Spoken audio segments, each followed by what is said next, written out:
Hello students, welcome to our YouTube channel. So today we are going to start our topic that is data handling. ये बहुत ही easy topic है. अब इसमें हमें क्या करना पड़ता है कि बेसिकली जो भी हमारे पास इंफॉर्मेशन होती है उसको एक अच्छे से तरीके से हमें अरेंज करना होता है in the form of tables, in the form of bars, in the form of pictures. ठीक है. और जो भी हम उस डाटा को अरेंज करते हैं उसके बाद हमसे कुछ क्वेश्चंस पूछे जाते हैं उससे रिलेटेड एंड देन हमें उसको आंसर करना होता है. Just like your report card, आपने थ्रू आउट ईयर गेम्स के लिए स्टडीज करी, उसके बाद आपको at the end of the year आपको रिपोर्ट कार्ड दिखाया जाता है. उस रिपोर्ट कार्ड में आपके मार्क्स होते हैं, ग्रेड्स होते हैं, स्टार्स होते हैं. ठीक है. तो वहां से हम क्या पूछते हैं कि आपके इस सब्जेक्ट में जितने अच्छे मार्क्स आए हैं या आप इस स्पोर्ट्स में अच्छे हैं, तो वहां से हमें क्या मिलता है क्वेश्चंस के आंसर्स में. तो यही काम होता है हमारा डाटा हैंडलिंग का भी. ओके. तो चलिए हम यहाँ पे क्या क्या टॉपिक कवर करने वाले हैं वो देखते हैं. So after studying this chapter, the students will be able to know about introduction and pictographs. Introduction की बात करेंगे तो देखिए जैसे यहाँ पे स्कूल डायरीज होती है. ठीक है. यहाँ पर हमें पॉइंट्स गिवन होते हैं, स्टार्स गिवन होते हैं. ठीक है. इस टाइप से. चलिए उसके बाद हमारे पास यहाँ पर आता है ग्राफ पेपर. जैसे यहाँ पे स्माइली है, स्टार है, राइट है, तो ये हमने कंबाइंड एग्जाम्पल बना रखा है. यहाँ पर हमने बाहर की फॉर्म में शो करा है. ठीक है. कि यहाँ पर स्माइली लिखी तो 2 स्माइलीज हैं, यहाँ पर स्टार है तो 1 स्टार है, और यहाँ पे 3 ग्रीन टिक है. ओके. तो ये हमें पिक्चर्स की फॉर्म में शो हो रहा है. हम चाहते थे इसको टेबल्स की फॉर्म में भी शो कर सकते थे. तो that's our choice. Now we are having a introduction part that this chart showing different shapes was hung on the wall of class 2. The teacher asked the children as to which shape occurred the most of the number of time and which the least. अब देखिए सारी shapes है तो आपसे पूछा जा रहा है यहाँ पर ये जो शेप्स हैं उसमें सबसे ज्यादा कौन सी शेप रिपीट हो रही. ठीक है. या सबसे कम शेप कौन सी रिपीट हो रही. तो ज्यादा भी बतानी और कम भी बतानी. तो मुझे यहाँ पर सबसे कम जो दिखाई दे रही है वो है ये रेक्टेंगल. ये 1 टाइम ही है. और सबसे ज्यादा मुझे जो दिखाई दे रहा है वो दिखाई दे रहा है ऑरेंज. 1 2 3 4 5. ठीक है. मतलब सर्कल. ओके. और तो कुछ नहीं है. नहीं. तो यहाँ पर हमने देखा. ठीक है. तो उसके लिए हमने यहाँ पर एक्चुअली में टेबल बना रखे है. Just like name of the shape square, circle, triangle, rectangle. तो हमने स्क्वायर लिखे कितने टाइम्स रिपीट हो रहे, 4 टाइम्स. सर्कल देखा तो 5 टाइम्स रिपीट हो रहे. देन ट्राइंगल देखा तो 3 टाइम्स. और यहाँ पे रेक्टेंगल देखा तो 1 टाइम. अब इस टेबल को देख के आप इजीली बता सकते हो सबसे ज्यादा टाइम्स कौन रिपीट हो रहा है, सर्कल. और सबसे कम टाइम मतलब लीस्ट टाइम कौन रिपीट हो रहा है, दैट इज रेक्टेंगल. है ना. तो यही काम होता है हमारा डाटा हैंडलिंग पर. सो here we are having our exercise that is 12A. यहाँ पर आता है question number 1. Below is the list of the names of the children in your class. Sort the names out into the table below. So 3 4 5 6 letters name तक हम यहाँ पे लिखेंगे. So देखिए यहाँ पे कॉमन है 1 2 3 4 5. तो हम इसको यहाँ पर लिखेंगे कॉमन को. Okay. Then we are having Mohit again.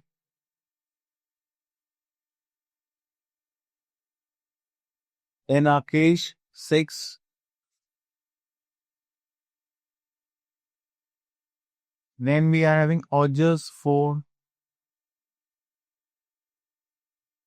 Then Kara, Asara, that is 4 again. Then Babita 6.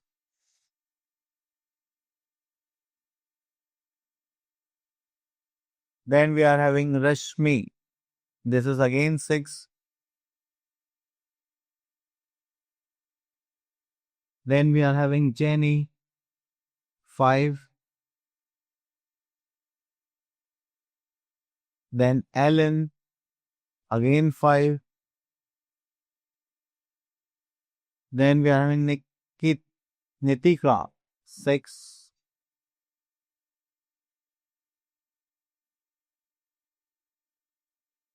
Then we are having Kim. This is 3. Then we are having Sumit. This is 5. then we are having Nita, then again 5.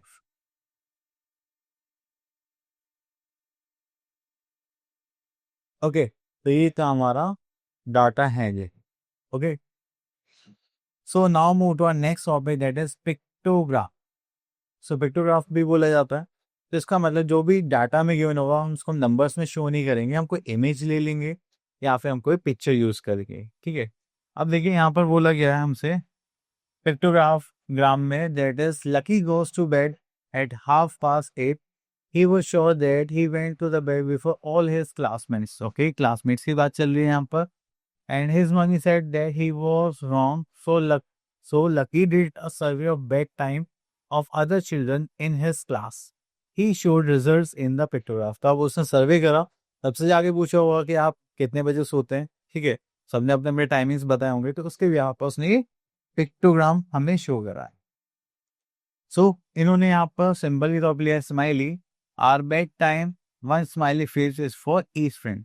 तो 1 for 1 है यहाँ पर, आप 1 for 5 भी ले सकते हैं, 1 for 10 भी ले सकते हैं, एज द रिक्वायरमेंट. सो यहाँ पे लिखा है 7:30, 8, 8:30, 9, आफ्टर 9. तो 7:30 में यहाँ पर 2 स्माइली से मतलब 2 फ्रेंड्स हैं या 2 क्लासमेट्स कह सकते हैं. 8 o'clock में देखेंगे तो 1, 2, 3, 4, 5, 6, 7, 8 स्टूडेंट्स or classmates. Then 8:30 में 3 and 3, 6. Then 9 o'clock, that is 3 classmates. And after 9 only 2 classmates are there. तो ये क्या हो गया हमारा एक डाटा रिप्रेजेंट करने का तरीका. चलिए, सो यहाँ पर एक इंफॉर्मेशन यहाँ पर एक इंफॉर्मेशन भी गिवन है, that is pictogram is also called as pictographs.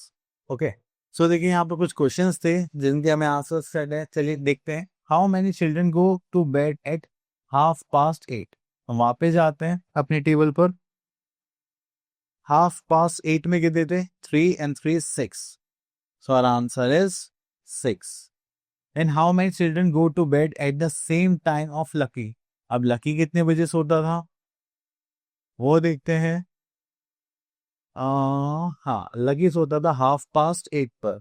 तो 8:30 पर कितने स्टूडेंट्स होते थे? 6. तो 6 classmates are there. Then how many children go to bed after 8:30? So 8:30 के बाद कितने बच्चे जाते थे? तो 8:30 तक तो ये चले जाते थे, उसके बाद मेरे 3 and 2, 5. ओके, तो यहाँ पर आ गया हमारे पास 5. Was Lucky right? Does he go to bed before all the classmates? No. ये कुछ क्लासमेट्स ऐसे थे जो उसके टाइम पर जाते थे या फिर उसके बाद भी सोने जाते थे.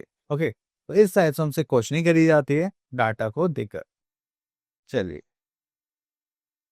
सो here we are having our exercise 12B. So यहाँ पे बोला गया है uncle John loves growing fruits in his garden and this pictograph shows the fruits he picked from his fruit tree last week. तो देखिए यहाँ पर एप्पल ट्री है, तो उन्होंने फ्रूट्स निकाले होंगे, तो कुछ नंबर्स के लिए उन्होंने यहाँ पर ट्राइंगल्स शो करे हैं. ठीक है, जस्ट लाइक इमेज. तो चलिए हम यहाँ पर देख लेते हैं.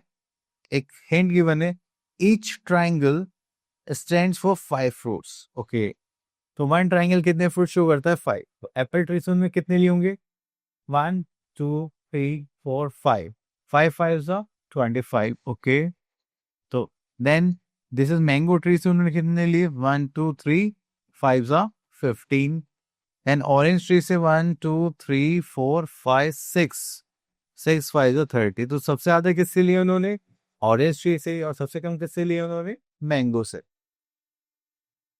चलिए, then here we are having our first question. How many apples did Uncle John pick? कितने apples pick करे थे? That is 25. तो our answer is 25. Next is how many mangoes did he pick? ये तो हमारे पास 15 ही थे. And then we are having how many more orange then apple did he pick? Oranges देखेंगे तो that is 30. और एप्पल्स देखेंगे तो कितने थे हमारे पास? 25. तो हमें ज्यादा निकालना है. ठीक है, मोर निकालने के लिए हमें क्या करना पड़ेगा? डिफरेंस. तो माइनस करेंगे. Here we are having 5 as a answer. Okay, so here we are having question number 2. So यहाँ पर हमें यहाँ पे एक टेबल गिवन है और उसके बाद में यहाँ पर कुछ क्वेश्चंस पूछे जा रहे हैं, वो आप लोग इजीली कर सकते हैं. चलिए तो हम आ जाते हैं नेक्स्ट क्वेश्चन, क्वेश्चन नंबर 3 पर।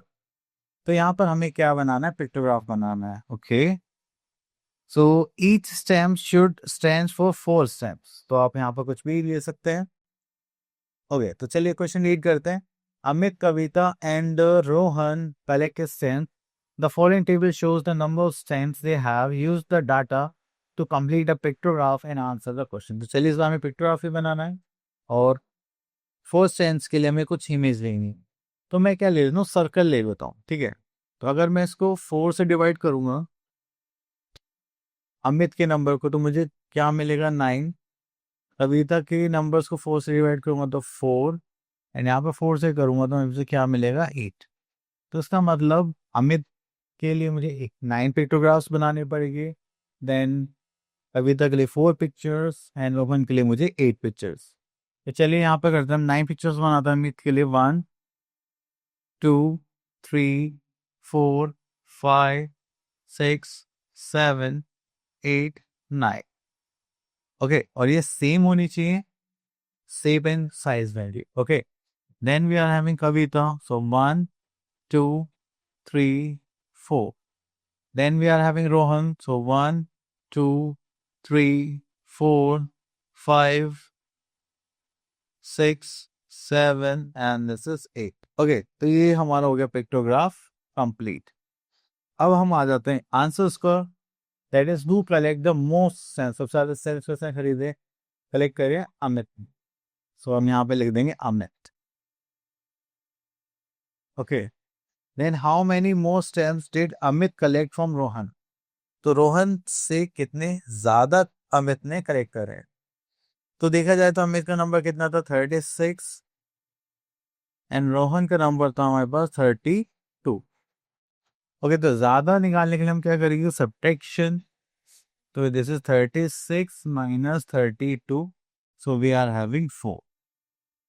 Okay, now come to question number C. How many more stamps did Rohan collect from Kavita. Rohan ने कविता से कितने ज्यादा स्टैम्प्स कलेक्ट करे थे। तो अगर हम यहाँ पे रोहन का नंबर देखें दैट इज 32, एंड कविता का नंबर देखेंगे that is 16, so our answer is 16। Okay, then if each stamp cost 2 rupees, okay, and how much are Amit stamps worth. Amit के 36 स्टैम्प्स है हमारे पास और एक कॉस्ट की वैल्यू कितनी है, 2 रुपीज। तो हम यहाँ पे क्या करेंगे, 36 इंटू 2 करेंगे तो दैट इज 72। ओके, चलिए next is what is the cost of Rohan stamp. Rohan के पास कितने स्टैम्प्स थे, दैट इज 32, और उसका प्राइस हम 2 ही मान लेते same, so we are having 64 rupees. Okay, so this is our answers. So now see, okay, so this topic is finish. I hope आपको ये टॉपिक क्लियर हो गया होगा।